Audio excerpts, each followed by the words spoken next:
Before I begin this gripping tale, I urge you to subscribe to my channel.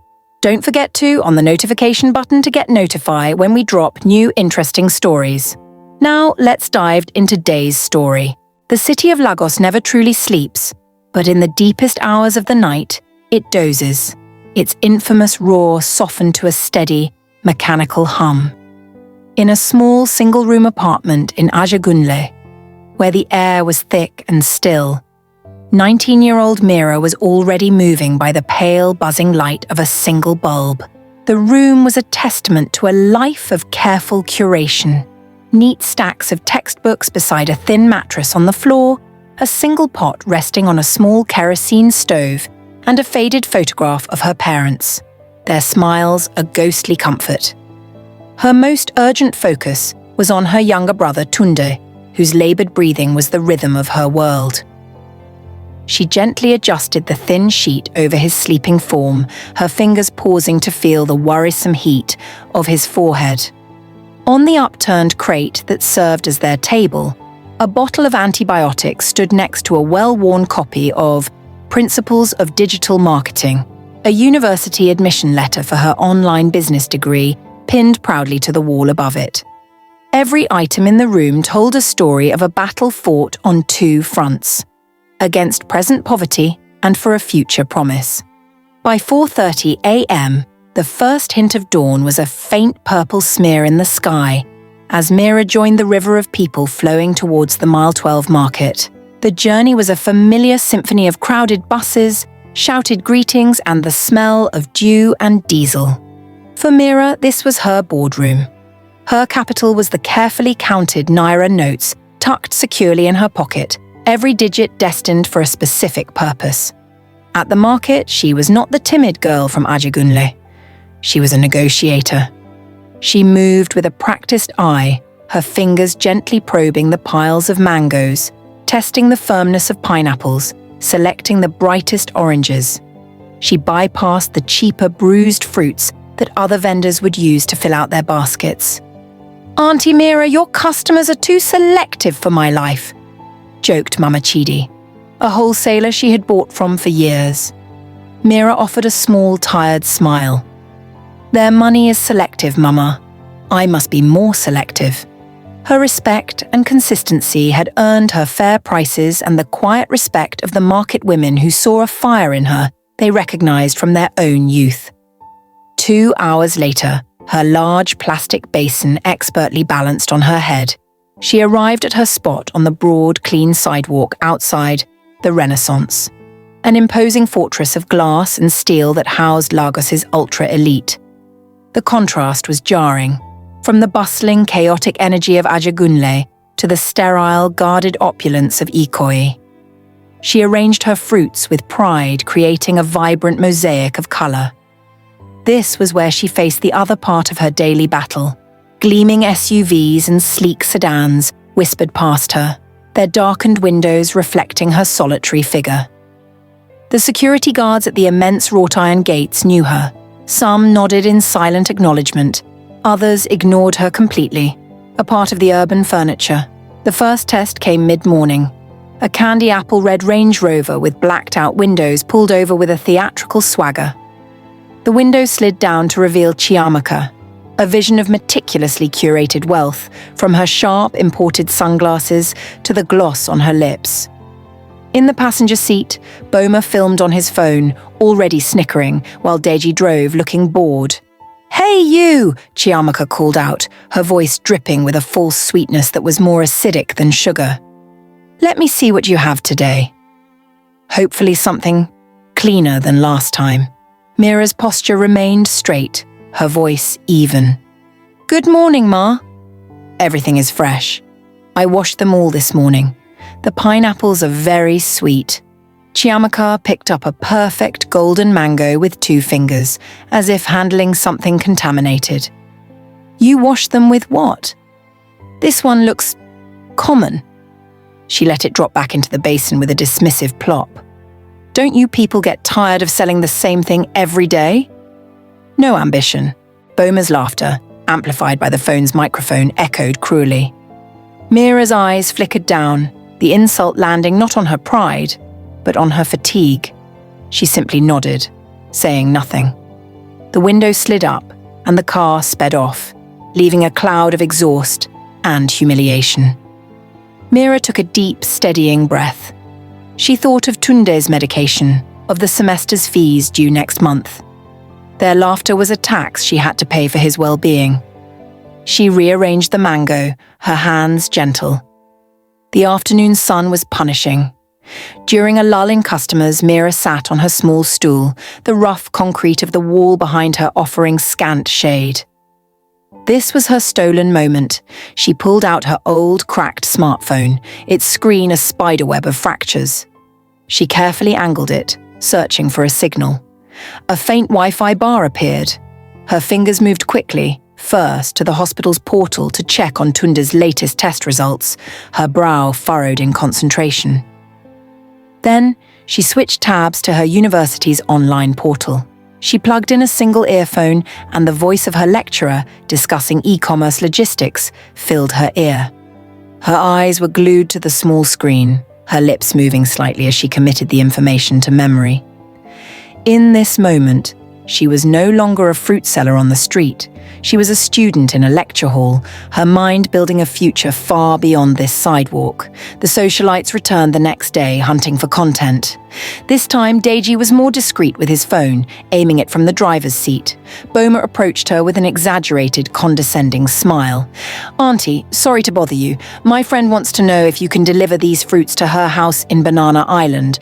She will pay you, let's say, 500 naira for your transport." It was a ridiculous offer, an insult disguised as a request. The cost of the transport alone would be triple that. Mira, thinking it was a genuine if foolish inquiry, began to explain patiently, "Oga, that is not possible. The transport is too much." She was cut off by their howling laughter from the car. Boma waved a hand at her, already walking away. "Don't worry yourself. We were just joking with you, your face though." The clip she knew would be edited to make her look ignorant and greedy. Another punchline for their Lagos Life skit. The humiliation was a hot wave this time, and she had to turn away, pretending to organize her basin, to hide the tears of frustration that pricked her eyes. Unnoticed by anyone, a sleek gunmetal grey Bentley had glided to a stop about 50 meters away. Its windows were tinted, its engine almost silent. It did not belong to the noisy, performative wealth of the socialites. It belonged to a different class of power altogether, quiet, immense, and observant. The occupant had watched the entire exchange, his expression unreadable behind the darkened glass. The true climax of her day arrived not with mocking laughter, but with a quiet struggle. A young boy named Aid, who walked with the aid of rough wooden crutches, was trying to sell homemade keychains to the people in the cars. A new, overly aggressive security guard saw him as a nuisance. "Get away from here! Oloju Kokoro! You are disturbing the residents," the guard shouted, shoving the boy roughly. Aid stumbled, his crutches skidding on the pavement. In an instant, Mira was there. She moved between the guard and the boy, her voice firm but respectful. "Ogre security, please. He is just a small boy. He is not disturbing anyone. I will talk to him." She turned her back to the fuming guard, shielding Aid. She helped him gather his crutches and the keychains that had scattered. Seeing the fear and shame in his eyes, she did something extraordinary. She selected 2 of the best keychains. "How much?" she asked. When he told her, she paid him without haggling. Then she took the finest, coldest slice of watermelon from her own basin, a slice that could have sold for a good price, and handed it to him.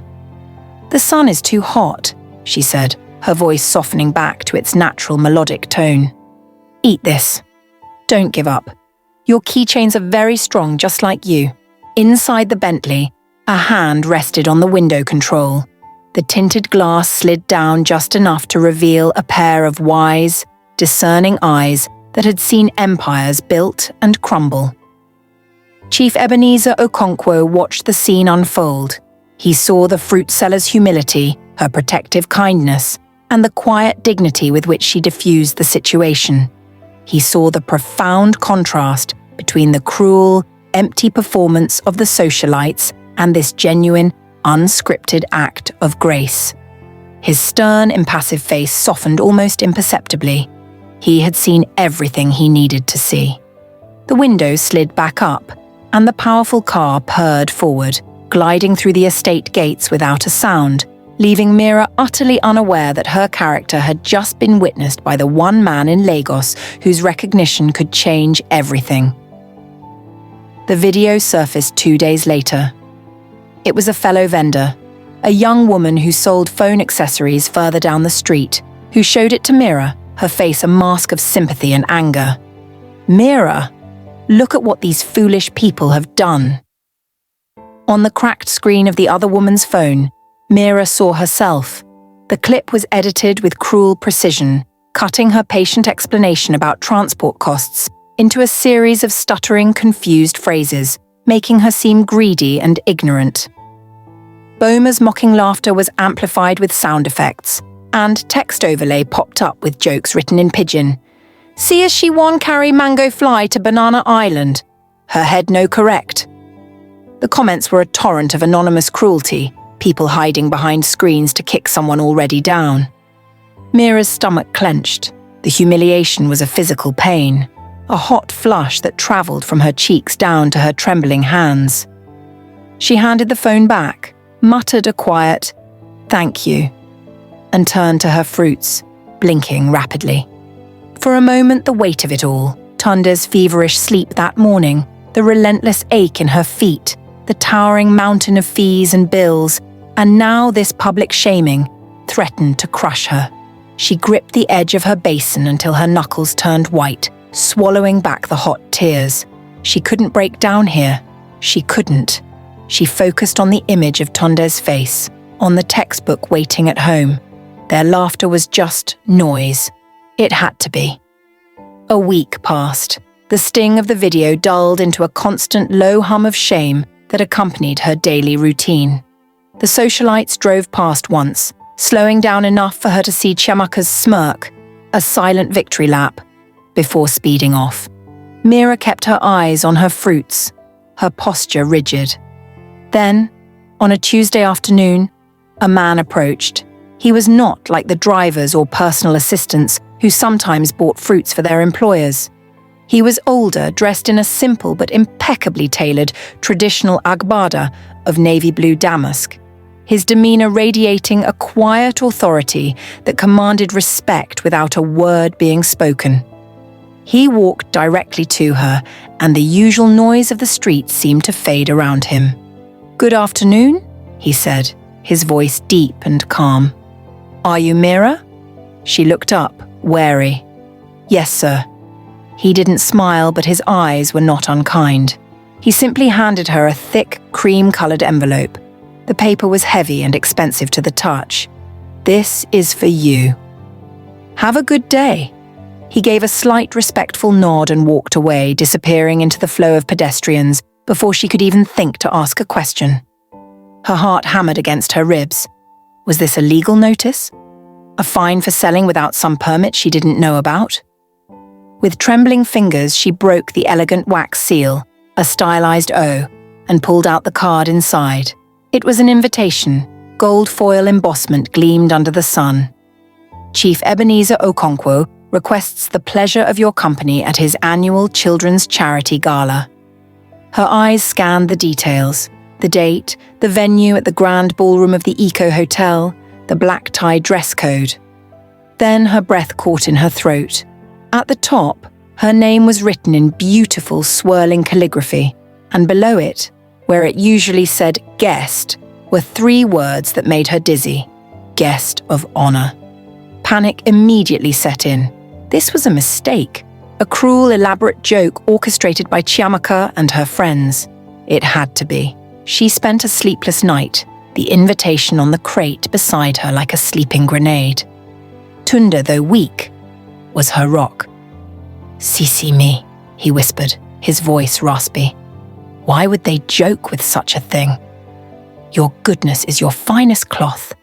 Wear it." The next afternoon, the same man in the agbada returned. This time, He carried a large, elegant box. "A delivery for you, miss." Inside, nestled in tissue paper, was a breathtaking gown made from the most beautiful Ankara fabric she had ever seen. A deep navy blue with intricate gold patterns that mirrored the invitation. There was a pair of soft gold sandals and a small clutch. No note, just the garments, perfectly tailored to her size. It was then she knew. It was real. This was no joke. It was a silent, powerful acknowledgement from the man in the Bentley. The night of the gala, her friends from the market became her fairy godmothers. They crowded into her small room, a whirlwind of excitement. Mama Chidi herself, abandoning her wholesale stall early, did Mira's hair, weaving it into an elegant crown of braids adorned with thin gold threads. Another friend applied a subtle touch of makeup. When Mira slipped into the gown, a collective gasp filled the room. The fabric hugged her in all the right places, the gold patterns shimmering under the single bulb. She looked at her reflection in the small, cracked mirror and saw a stranger, a woman of elegance, grace, and quiet power. The fruit seller was gone. In her place was the guest of honor. The ballroom was a world of impossible opulence. Crystal chandeliers the size of small cars cast a soft golden light over everything. The air smelled of expensive perfume and fine champagne. The women were draped in silks and diamonds, the men in sharp tuxedos and rich agbadas. And there, near the center of the room, were Chiamaka, Boma, and Diji. They were preening, taking selfies, trying to be the center of the universe. Then, a subtle hush began to spread from the entrance, a wave of curiosity moving through the crowd. All heads turned. Mira stood at the top of a short flight of stairs, her hand resting lightly on the banister. For a second, her courage faltered. Then she thought of Tunda, of her parents, of the long, hard road that had led her here. She lifted her chin and walked down into the room. The silence was profound. She moved with a natural poise, her head held high, her gaze steady. She didn't look at the socialites. She didn't need to. She could feel their shock like a physical force. Chiamaka's mouth was literally agape, her champagne flute frozen halfway to her lips. The color drained from Boma's face. Deji fumbled with his phone, but a nearby security guard gently shook his head and he dropped it back into his pocket, utterly defeated. Their cruel laughter had been permanently silenced by the sheer force of her dignity. Chief Okonkwo materialized at her side, a tall, imposing figure with a kind smile in his eyes. He offered her his arm. "Miss Mira," he said, his voice carrying easily in the quiet room. "Welcome." He led her personally to the high table, the flash of cameras erupting around them. Later, during his speech, he stood at the podium and spoke about philanthropy not as a performance for the cameras, but as an act of genuine character. "We build fortunes," he boomed, "but we must also build humanity." I have been watching this city for a long time. I have seen arrogance, and I have seen humility. I have seen performative kindness, and I have seen the real thing. A selfless act, done with no expectation of reward, seen by no one but God. He then called Mira to the stage. He did not reveal her past, did not humiliate those who had mocked her. He simply praised her resilience and her heart. This young woman embodies the spirit of the future we are investing in tonight. She understands that every child, every dream deserves a chance to flourish. Then he made the announcement. In honor of her exemplary character, his foundation was awarding her the inaugural Uplift Grant. The grant was comprehensive, a key that unlocked every single door that had been bolted shut against her. Full tuition for her entire online business degree, a sum to cover all of Tunde's medical treatments, therapies, and a full recovery plan, and seed funding to launch her own business. A proper fruit export venture based on the business plan she had only ever dared to write in her ragged notebook.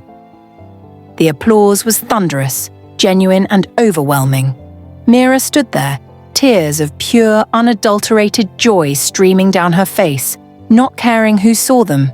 she looked out at the sea of faces, not with triumph over her enemies, but with a profound sense of gratitude and a dawning realization. Her struggle was over. Her future had just begun. Across the room, the socialites were isolated islands in a sea of celebration, their faces etched with a shame that would linger long after the last champagne bubble had popped. They had come to the party to be seen. Mira had come, and she had been truly seen. And in being seen for who she truly was, she had been set free.